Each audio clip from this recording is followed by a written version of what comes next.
Belajar bergerak berbagi untuk negeri, guru penggerak majukan pendidikan.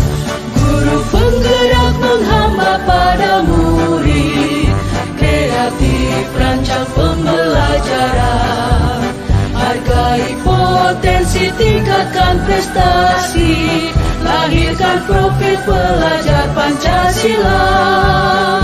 Belajar bergerak berbagi untuk negeri, kita menjalin kolaborasi.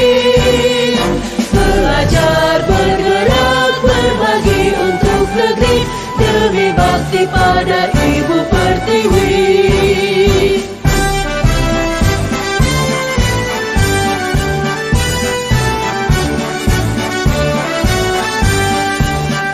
Bulatkan tekad, kuatkan hati, negeri ini memanggilmu kawan.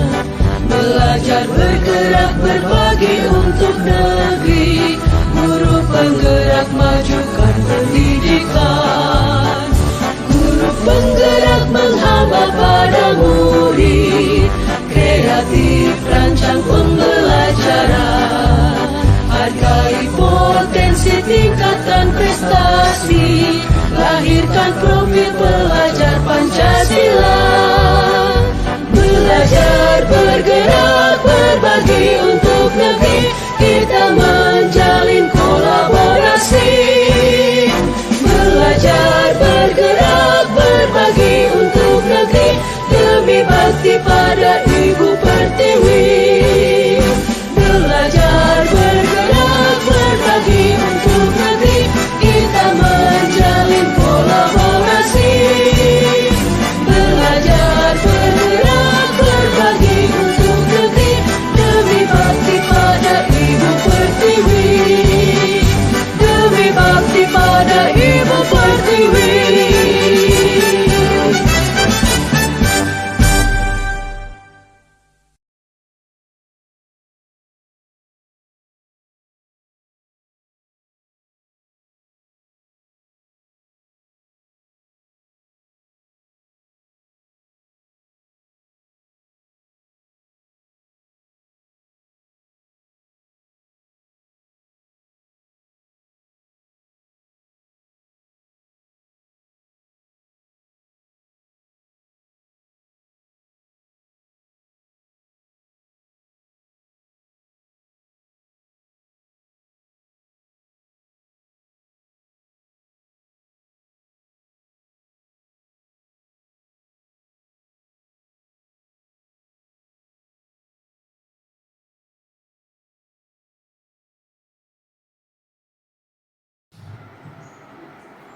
Bismillahirrahmanirrahim.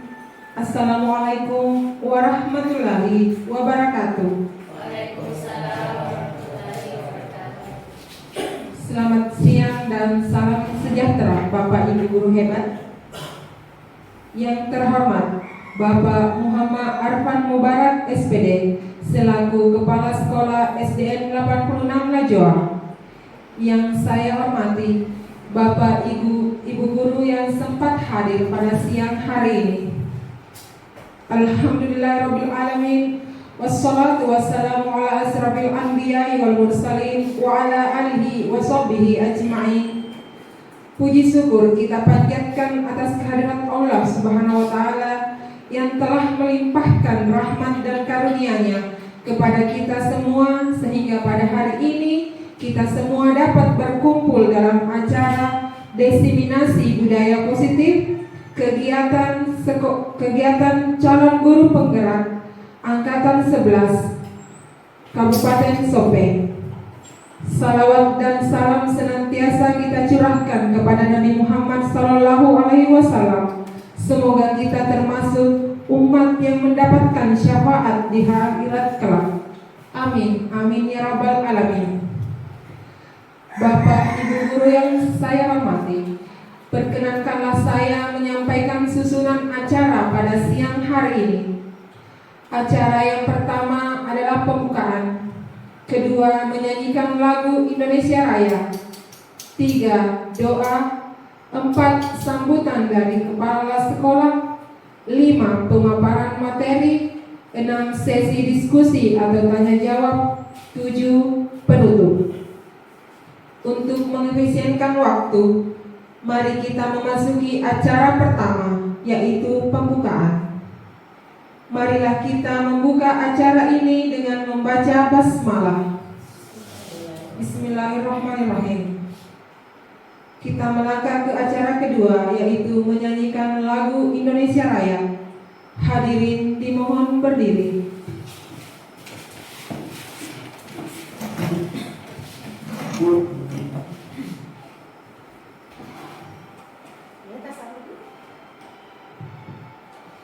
Di situ saja. Jangan pakai begitu. Kita saya.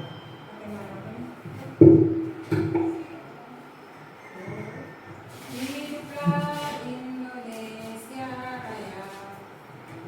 Indonesia tanah airku, tanah tumpah darahku.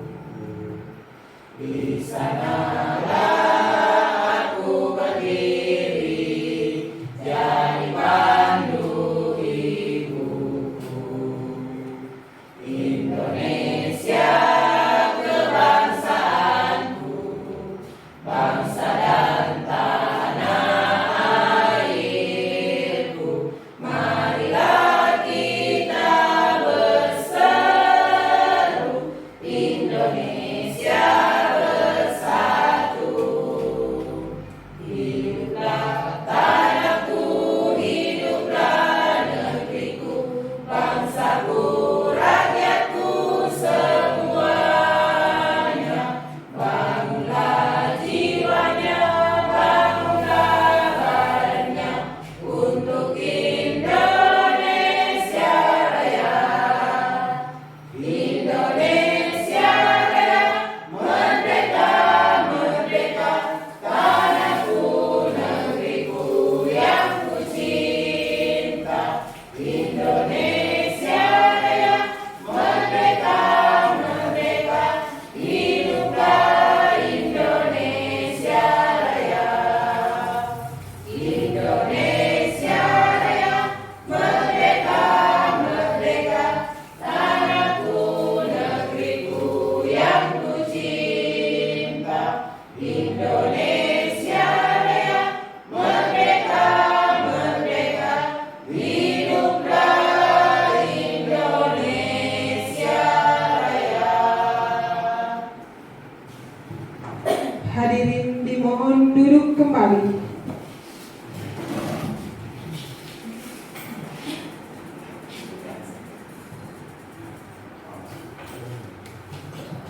Acara yang ketiga, pembacaan doa.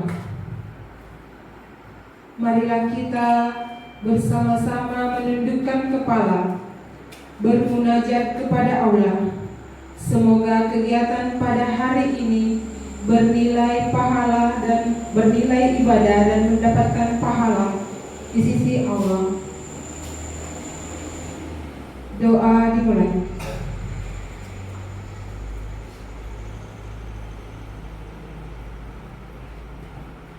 Selesai. Acara selanjutnya, sambutan dari Bapak Kepala Sekolah kepada Bapak Muhammad Arman SPD. Dengan ini disilakan.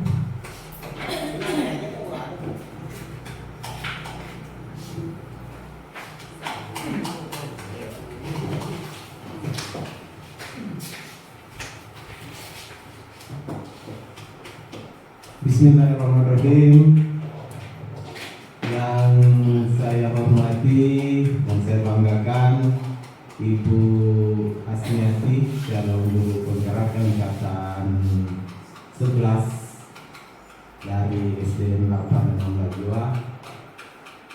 Yang saya hormati dan saya banggakan Bapak Ibu guru, rekan-rekan SDN 862 serta para tamu undangan yang sempat hadir untuk menghadiri kegiatan ini, yang sama-sama kita ketahui bahwa kegiatan ini merupakan salah satu rangkaian yang dibebankan kepada teman-teman calon guru penggerak untuk dilaksanakan di sekolahnya masing-masing, yaitu terkait diseminasi budaya positif.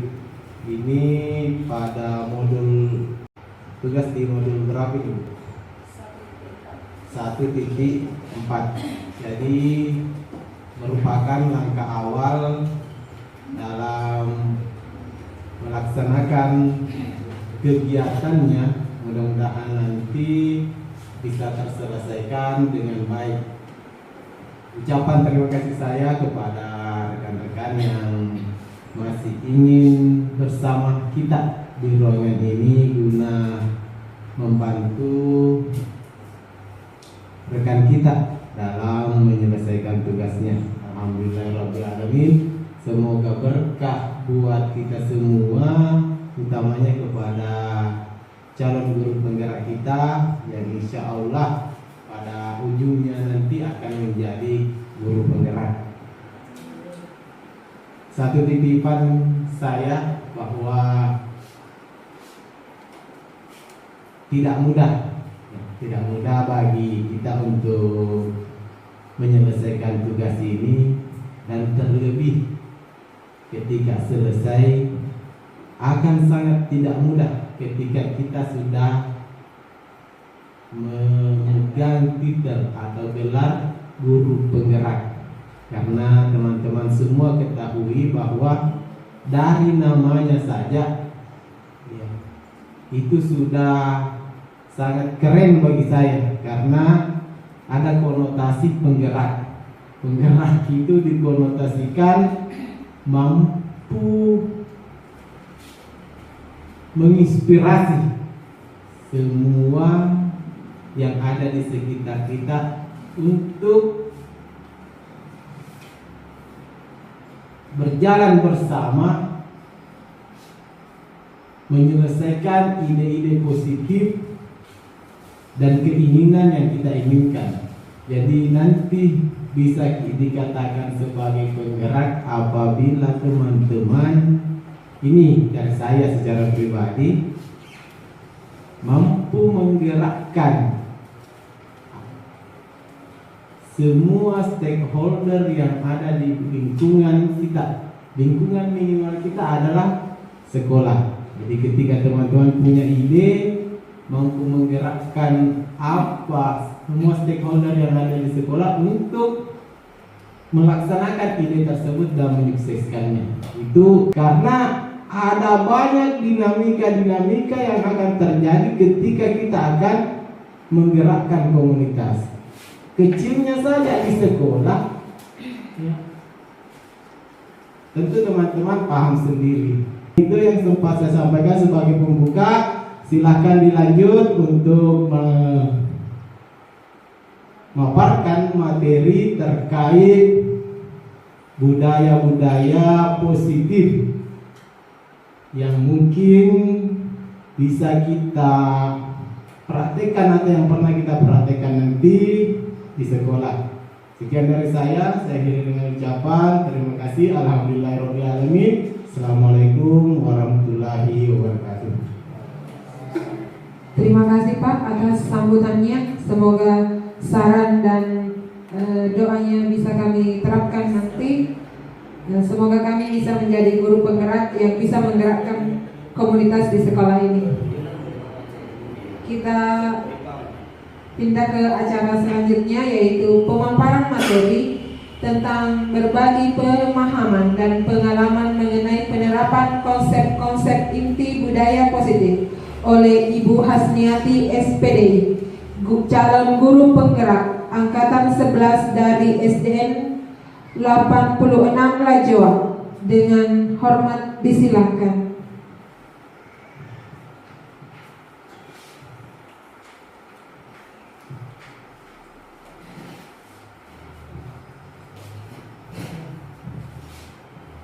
Terima kasih atas kesempatannya hari ini.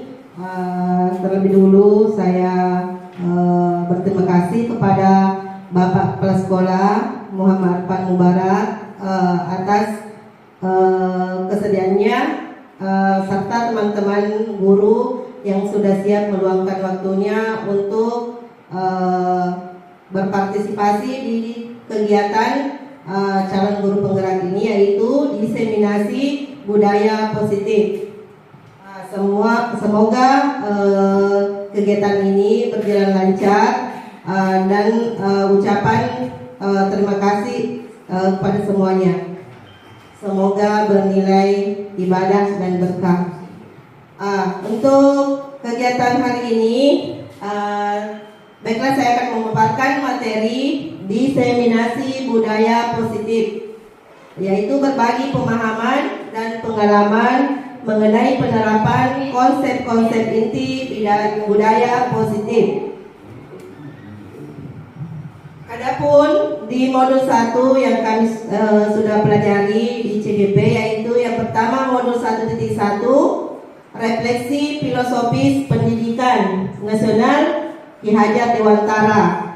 Kemudian modul 1.2 nilai-nilai dan peran guru penggerak. Kemudian modul 1.3 ada visi guru penggerak. Kemudian modul 1.4 budaya positif. Nah, sebelum kita lanjut ke materi selanjutnya, kita akan memberikan tepuk apresiasi dulu. Teman-teman bisa melihat di layar. Kita akan praktekkan tepuk apresiasi. Saya minta semuanya berdiri.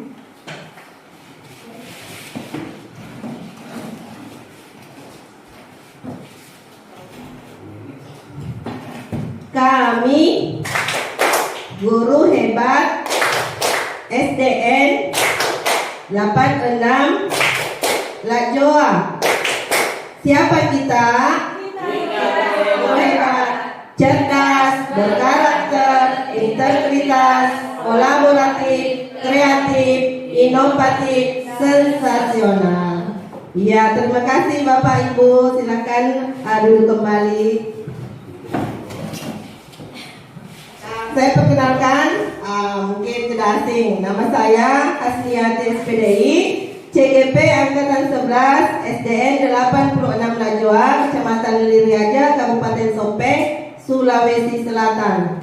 Adapun fasilitator saya di sini yaitu Bapak Sudarta SPD dan pengajar praktik Pak Imran Asnawi SPD.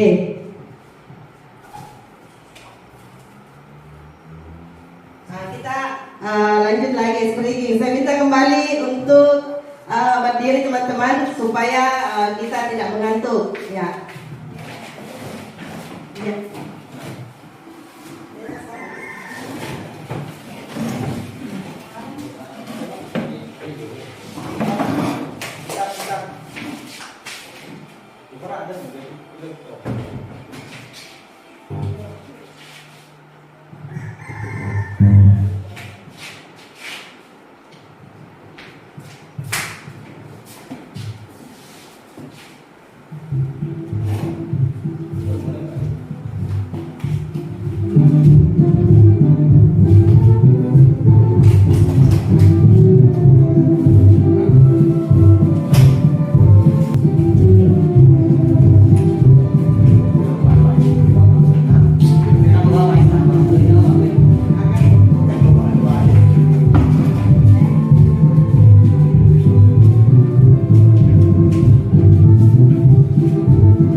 ice cream tadi?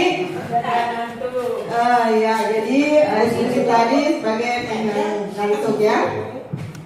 Nah, sekarang kita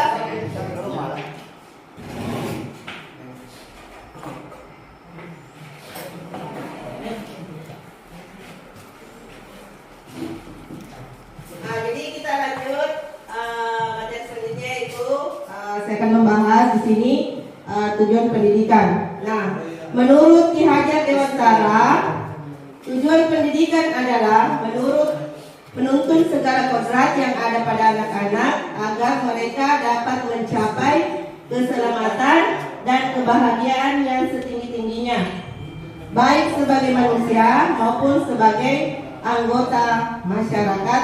Oleh sebab itu, pendidik hanya dapat menuntun tumbuh atau hidupnya kekuatan kodrat yang ada pada anak-anak agar dapat memperbaiki lakunya, bukan dasarnya, hidup dan tumbuhnya kekuatan kodrat anak.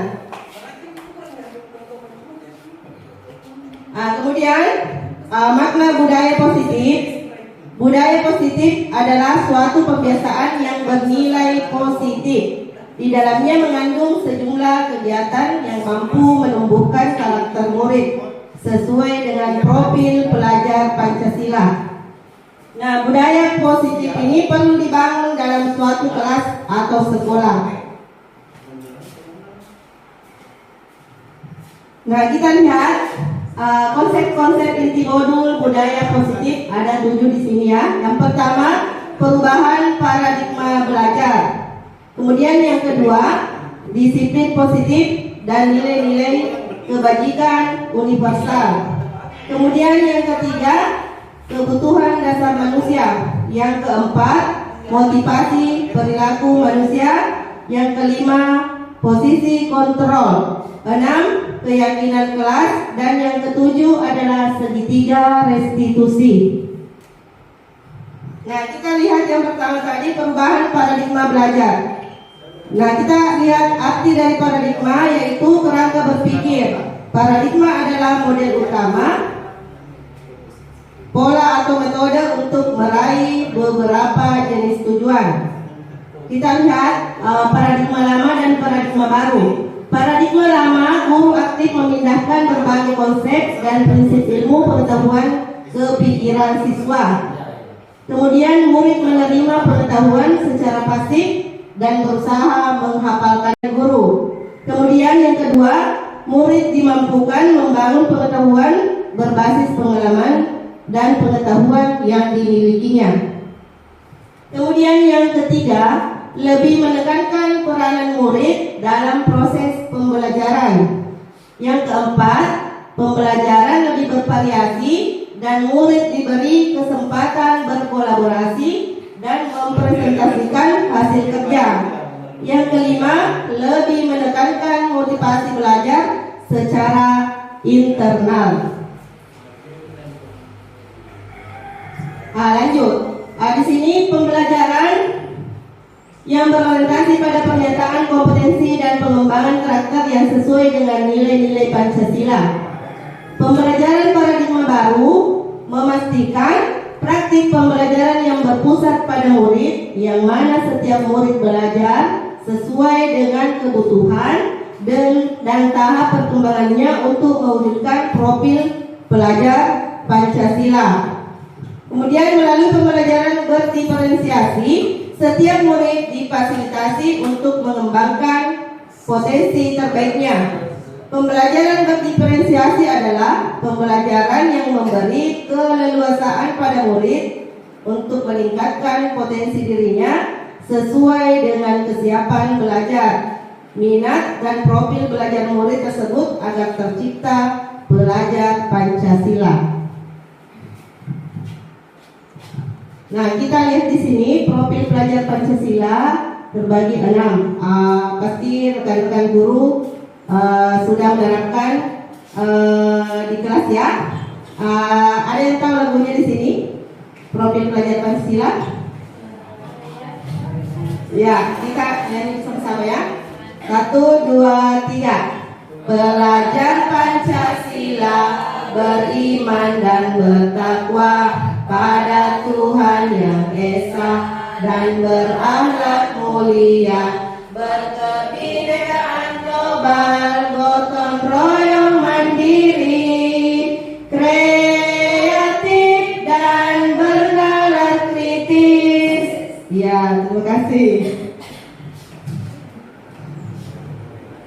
Kita lanjut. Yang kedua, disiplin positif. Nah, disiplin positif di sini dalam budaya kita, kata disiplin dimaknai menjadi sesuatu yang dilakukan seseorang pada orang lain untuk mendapatkan kepatuhan pada peraturan, untuk menghindari hukuman atau ketidaknyamanan.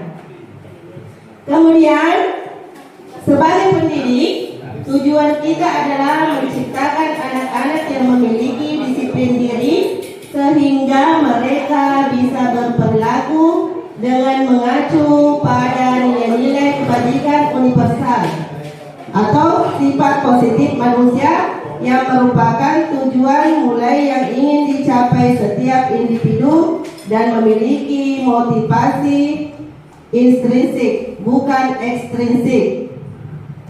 Nah, di sini Ki Hajar Dewantara menyatakan bahwa untuk mencapai kemerdekaan atau dalam konteks pendidikan kita saat ini, untuk menciptakan murid yang merdeka, syarat utamanya adalah harus ada disiplin yang kuat. Disiplin yang dimaksud adalah disiplin diri yang memiliki motivasi internal. Jika kita tidak memiliki motivasi internal, maka kita memerlukan pihak lain untuk mendisiplinkan kita, atau motivasi eksternal karena berasal dari luar, bukan dari dalam diri kita sendiri. Lanjut, disiplin positif merupakan salah satu cara penerapan disiplin yang bertujuan untuk menumbuhkan kesadaran anak untuk melakukan sesuatu tanpa hadiah, ancaman maupun hukuman. Yang ketiga, kebutuhan dasar manusia. Nah, di sini ada pertanyaan pemantik. Ibu Ambar, guru wali kelas 2 di SD Pelita Hati. Dia sedang bingung menghadapi ulah salah satu muridnya di kelasnya. Namanya Doni ya. Beberapa anak di kelas 2 telah datang padanya dan mengeluhkan Doni yang seringkali meminta bekal makan siang mereka dengan paksa. Nah, jika Anda menghadapi situasi seperti ini, seperti Ibu Ambar, apa yang akan Anda lakukan? Menurut Anda, kira-kira apa alasan Doni melakukan hal itu? Nah, merujuk pada situasi yang sedang dihadapi Ibu Ambar tadi, dalam konteks penegakan disiplin positif, Ibu Ambar sebaiknya harus mencari tahu dulu apa alasan Doni melakukan tindakan tersebut agar mengetahui kebutuhan mana yang sedang berusaha dipenuhi oleh Doni. Lanjut, kebutuhan dasar manusia di sini ada 5 ya. Yang pertama yaitu survival. Kemudian cinta dan kasih sayang yang disebut dengan kebutuhan untuk diterima. Kemudian penguasaan, kebutuhan pengakuan atas kemampuan. Kemudian kesenangan, kebutuhan untuk merasa senang, dan kebebasan, kebutuhan akan pilihan. Nah, yang pertama kita bahas kebutuhan dasar manusia atau survival, yaitu kebutuhan bertahan hidup. Atau survival adalah kebutuhan yang bersifat fisiologis untuk bertahan hidup, misalnya kesehatan, rumah, dan makanan. Seks sebagai bagian dari proses reproduksi termasuk kebutuhan untuk tetap bertahan hidup. Komponen psikologis pada kebutuhan ini meliputi kebutuhan akan perasaan aman. Dalam kasus Doni di atas, apabila jawaban Doni ketika ditanya oleh Ibu Ambar adalah karena ia lapar dan orang tuanya tidak membawakannya bekal makan siang, maka kebutuhan dasar yang sedang berusaha dipenuhi oleh Doni adalah kebutuhan untuk bertahan hidup atau survival, dan kasih sayang atau disebut kebutuhan untuk diterima. Anak-anak yang memiliki kebutuhan dasar, cinta dan kasih sayang yang tinggi, biasanya ingin disukai dan diterima oleh lingkungannya. Mereka juga akrab dengan orang tuanya, biasanya mereka belajar karena suka pada gurunya. Bagi mereka, teman sebaya sangatlah penting. Mereka juga biasanya suka bekerja dalam kelompok. Nah, dalam kasus di atas, apabila Doni menjawab bahwa alasannya mengambil bekal temannya karena dia merasa senang, temannya jadi memperhatikan dia. Ketika temannya melaporkan tindakannya itu pada gurunya dan gurunya memberitahu orang tuanya, sehingga orang tuanya jadi memperhatikan dia, maka kebutuhan dasar yang sedang dipenuhi oleh Doni adalah kebutuhan akan cinta dan kasih sayang. Lanjut, kebutuhan dasar manusia yang ketiga di sini yaitu penguasaan. Di mana penguasaan ini kebutuhan pengakuan atas kemampuan. Nah, anak-anak yang memiliki kebutuhan dasar akan kekuasaan yang tinggi biasanya selalu ingin menjadi pemimpin. Mereka juga suka mengamati sebelum mencoba hal baru dan merasa kecewa bila melakukan kesalahan. Mereka biasanya rapi dan sistematik dan selalu ingin mencapai yang terbaik. Nah, dalam kasus di atas, apabila jawaban Doni adalah dia merasa hebat karena temannya jadi takut dengan dia dan menuruti keinginannya, maka sebetulnya Doni sedang berusaha memenuhi kebutuhan dasarnya akan kekuasaan.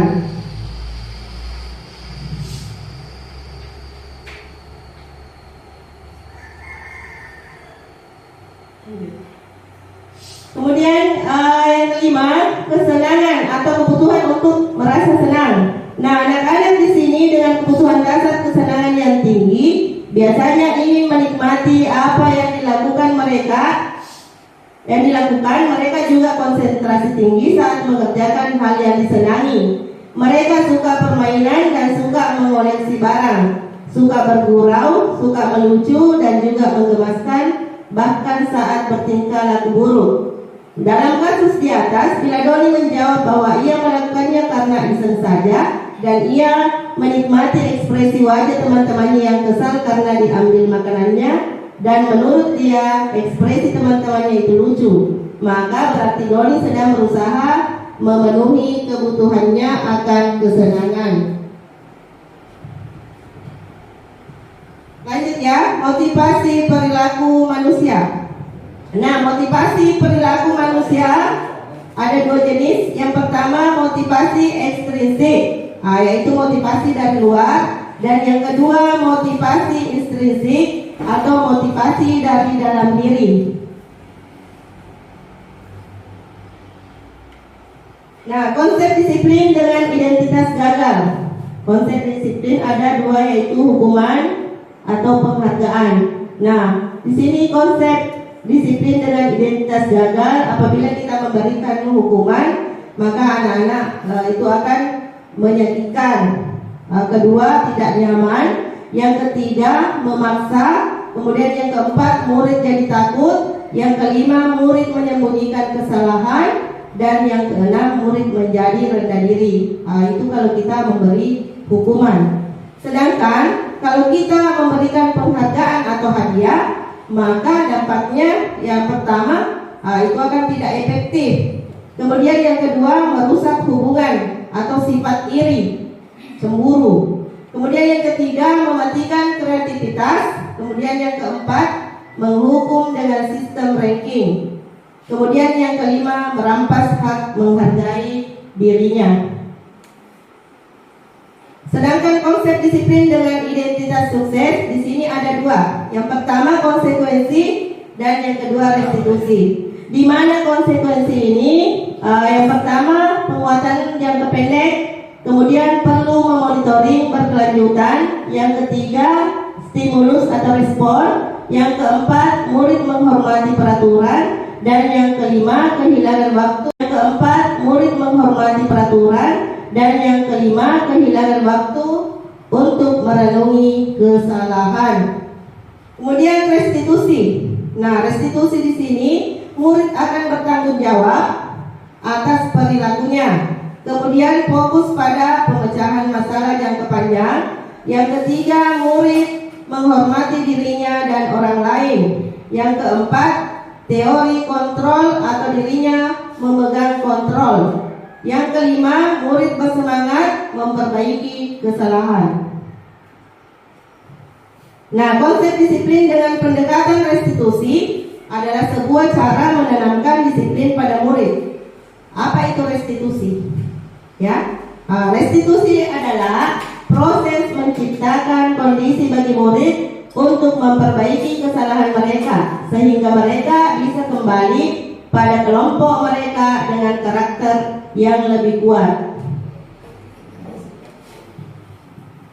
Nah, kita lihat di sini ada perbedaan contoh kasus murid terlambat datang ke sekolah. Di sini ada hukuman, konsekuensi, dan restitusi.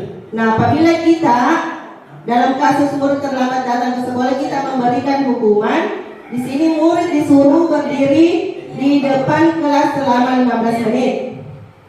Kemudian guru marah-marah terhadap murid sehingga murid menjadi takut. Kemudian murid disuruh menulis, "Saya tidak akan terlambat lagi," sebanyak 100 kali. Itu adalah contoh hukuman. Nah, contoh kasus apabila kita memberikan konsekuensi, yaitu guru memberikan konsekuensi untuk tetap berada di kelas selama jam istirahat berlangsung. Kemudian guru tegas dan murid menghormati peraturan. Sedangkan restitusi di sini guru menanyakan keyakinan kelas dan dirinya, kemudian guru membantu murid menyelesaikan masalahnya. Guru terbuka dan murid menghormati dirinya dan orang lain.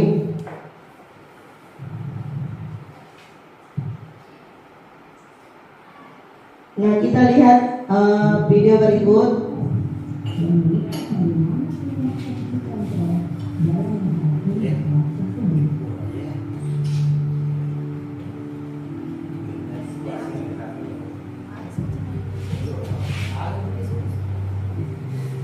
Kita lihat di sini adalah contoh video posisi penghukum.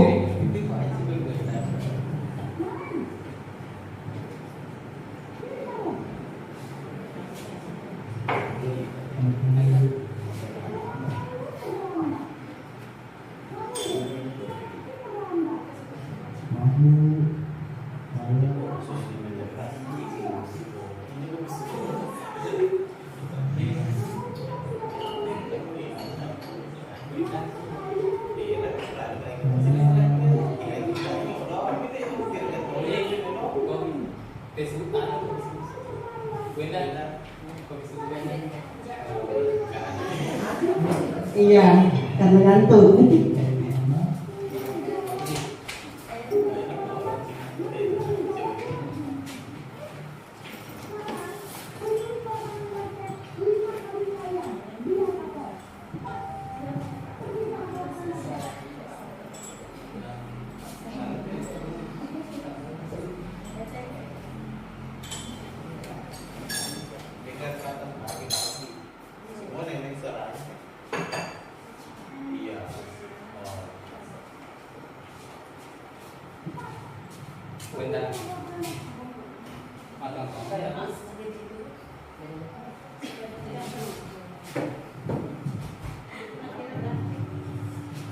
Posisi pembuat merasa bersalah. Kita lihat ya.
Kita lihat contoh video posisi teman.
Jadi posisi teman di sini, suara guru akan ramah, cenderung bersenda gurau untuk menghangatkan suasana. Kemudian murid akan merasa senang, aman dan akrab dengan guru. Dampak posisi teman, murid akan bergantung kepada satu orang gurunya. Kemudian murid tidak mandiri dan tidak bisa berpikir untuk sendiri.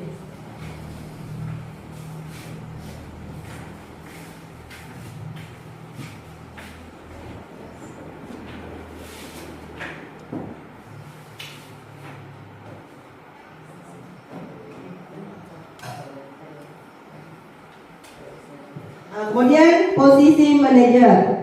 Di sini posisi manajer, suara manajer netral, tidak emosional.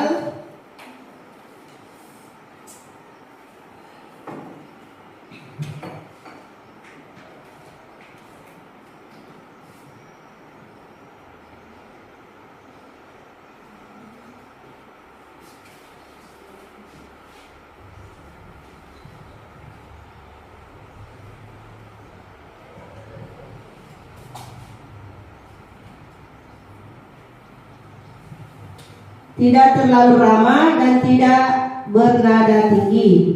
Tercipta identitas diri.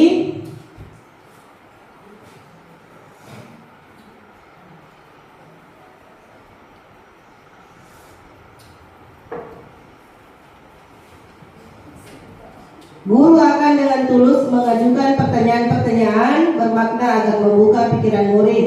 Posisi manajer adalah posisi kontrol yang disarankan untuk membimbing murid memiliki sikap disiplin yang positif, yaitu murid yang mandiri, bertanggung jawab, dan dapat memecahkan masalah.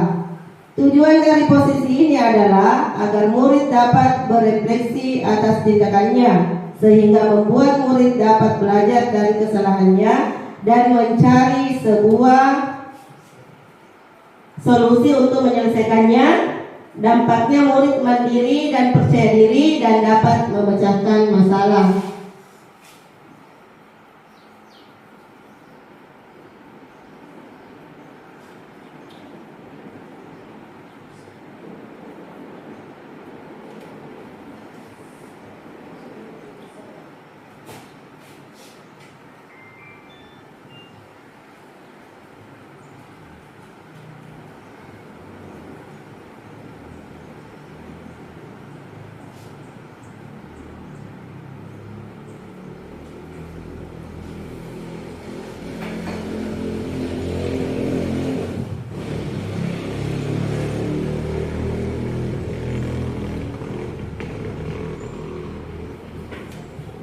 Posisi manakah yang paling ideal? 2. Posisi manakah yang dapat menunjang motivasi intrinsik murid? Di sini manajer. Karena perjalanan seorang pendidik tentunya tidak mudah untuk sampai pada posisi seorang manajer. Semoga penggambaran 5 posisi kontrol yang telah diperlihatkan ini dapat menjadi ajang refleksi bagi kita semua. Mari terus berlatih, bersemangat untuk menerapkannya. Kemudian yang keenam yaitu keyakinan kelas. Kenapa keyakinan kelas? Kenapa tidak peraturan kelas atau tata tertib kelas? Mengapa kita memiliki aturan memakai helm pada saat naik kendaraan bermotor roda 2 atau motor? Kemudian mengapa kita memiliki aturan memakai sabuk pengaman pada saat naik kendaraan roda 4 atau mobil? Nah, nilai-nilai keselamatan atau kesehatan inilah yang kita sebut sebagai suatu keyakinan, yaitu nilai-nilai kebajikan universal yang disepakati secara tersirat dan tersurat, lepas dari latar belakang suku, negara, bahasa maupun agama.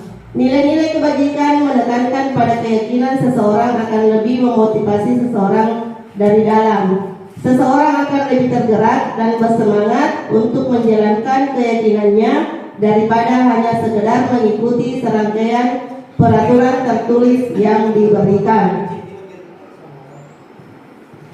Proses pembuatan keyakinan kelas di sini guru bersama murid membuat keyakinan kelas. Yang pertama yang kita lakukan yaitu berdiskusi tentang peraturan kelas. Kemudian penempelan keyakinan kelas, kemudian merumuskan tentang peraturan kelas, dan peraturan kelas menjadi keyakinan kelas. Kemudian proses pembuatan keyakinan kelas, guru bersama murid membuat keyakinan kelas. Di sini berdiskusi tentang peraturan kelas, kemudian merumuskan tentang peraturan kelas, kemudian penempelan keyakinan kelas, kemudian peraturan kelas menjadi keyakinan kelas. Nah, setelah membuat proses tadi keyakinan kelas, di sini didapat yaitu yang pertama menjaga kebersihan, speaking, jujur dan bertanggung jawab, saling menghargai dan bekerja sama. Bagaimana pembentukan keyakinan kelas itu? Satu, lebih abstrak dari peraturan. Kemudian kedua, sedikit saja agar mudah diingat. Yang ketiga, berupa pernyataan universal. Yang keempat, sesuai dengan kondisi kelas agar mudah diterapkan. Kemudian yang kelima, dibuat dalam bentuk positif. Yang keenam, semua warga kelas dilibatkan pada saat pembuatan. Yang terakhir kita bahas di sini segitiga restitusi. Ada 3 tahapan segitiga restitusi. Yang pertama, menstabilkan identitas. Di mana setiap orang pasti pernah melakukan kesalahan. Kemudian yang kedua, validasi tindakan yang salah, yaitu kamu tentu punya alasan mengapa melakukan itu. Kemudian tahapan yang ketiga, menanyakan keyakinan. Kamu ingin menjadi orang seperti apa? Jadi di sini ada contoh menstabilkan identitas. Kemudian validasi tindakan yang salah, kemudian menanyakan keyakinan, ke pasar bersama Dini, melintas di jalan benua. Demikian pemaparan materi kali ini, semoga bermanfaat buat kita semua. Burung irian, burung cendrawasih, cukup sekian dan terima kasih.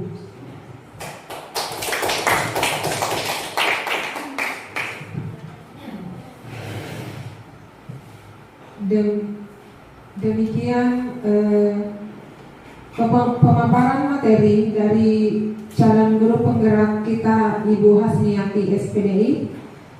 Pemaparan materi yang sangat luar biasa. Semoga teman-teman sekalian bisa menerapkannya di sekolah kita ini. Acara selanjutnya yaitu diskusi sesi tanya jawab. Kepada Bapak Ibu yang ingin bertanya atau ingin menanggapi, silakan raise hand.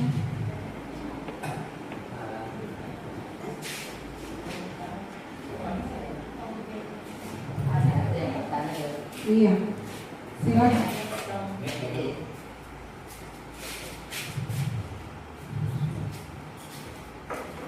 Untuk Bapak Arman, silakan pertanyaannya. Bismillahirrahmanirrahim. Assalamualaikum warahmatullahi wabarakatuh. Terima kasih atas kesempatan yang diberikan. Dari pemaparan tadi cukup menarik. Namun saya melihat tadi di situ ada disinggung peraturan kelas dan keyakinan kelas. Yang ingin saya tanyakan di sini, apa perbedaan keyakinan kelas dengan peraturan kelas? Sekian. Iya, terima kasih pertanyaannya Pak. Tadi yang ditanyakan tentang perbedaan keyakinan kelas dan peraturan kelas. Ya, kepada Ibu Asmiati saya persilakan. Terima kasih pertanyaannya Pak. Baiklah, saya akan menjawab. Jadi tadi pertanyaan Bapak tentang perbedaan keyakinan kelas dan peraturan kelas.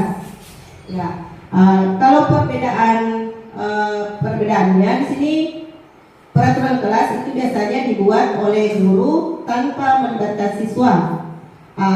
Kemudian kalau keyakinan kelas kesepakatan yang dibuat bersama guru dan siswa. Mungkin itu Pak jawabannya.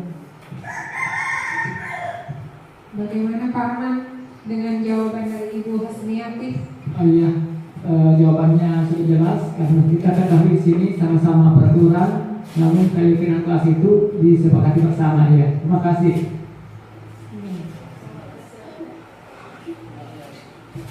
Masih ada yang ingin bertanya, Bu?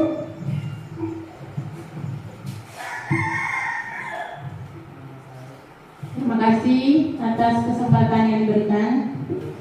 Nama saya Normina SPD. Adapun pertanyaan untuk Ibu CWP, di sini yang ingin saya tanyakan, apa dampaknya memberikan penghargaan kepada peserta didik? Terima kasih.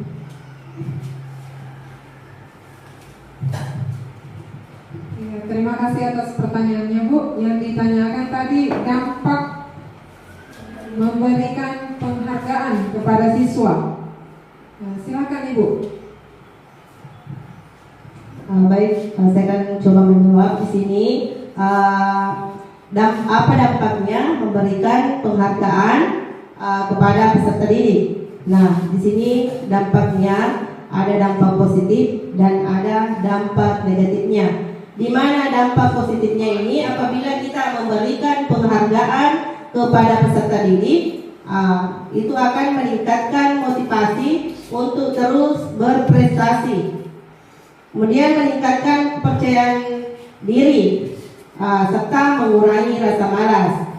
Kemudian dampak negatifnya bisa menciptakan kecemburuan karena teman yang lain pasti merasa iri karena kita kasih penghargaan saja yang mendapat prestasi. Kemudian membuat siswa lain merasa tidak berharga atau tidak dihargai. Mungkin itu jawaban dari saya, Bu. Terima kasih. Ya, terima kasih atas jawabannya yang diberikan Ibu Guru hebat, calon guru penggerak kita.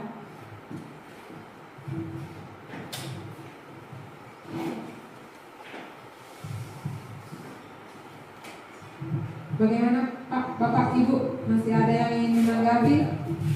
Oke, terima kasih karena saya lihat tadi dari moderator katanya sesi diskusi dan tanya jawab, tapi yang baru dilaksanakan kan baru tanya jawab, belum diskusinya. Tanya kepada moderator dan pemateri cukup dari saya. Apakah mau ditambahkan atau ditutup? Tidak ada masalah.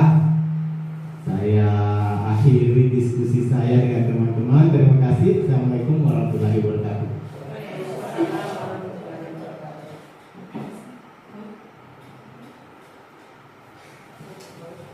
closing statement dulu dari Ano, Bu Materi.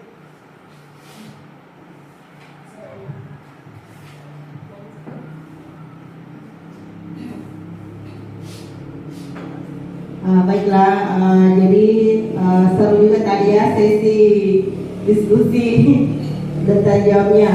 Ini menjadi beban juga buat saya nanti ke depan dan menjadi apa ya?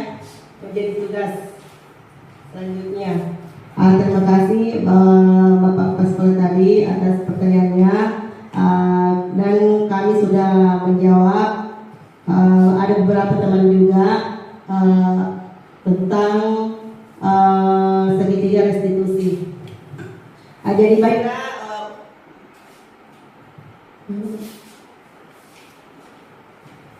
untuk kegiatan hari ini baiklah akan saya menyimpulkan tentang materi budaya positif. Adapun kesimpulan sini, budaya positif adalah sebuah pendekatan dalam menciptakan lingkungan yang kondusif bagi pertumbuhan dan perkembangan individu, khususnya di lingkungan sekolah. Budaya positif ini berfokus pada pengembangan karakter siswa, menciptakan suasana yang aman dan mendorong partisipasi aktif dalam proses pembelajaran. Baik. Terima kasih. Baiklah Bapak Ibu guru hebat.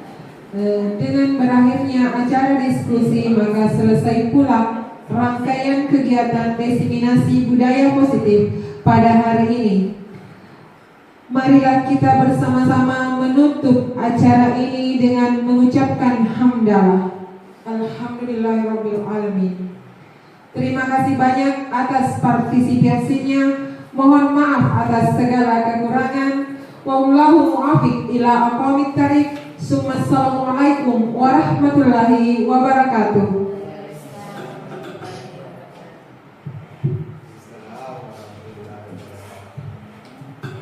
Budaya positif dulu, budaya negatif apa gitu?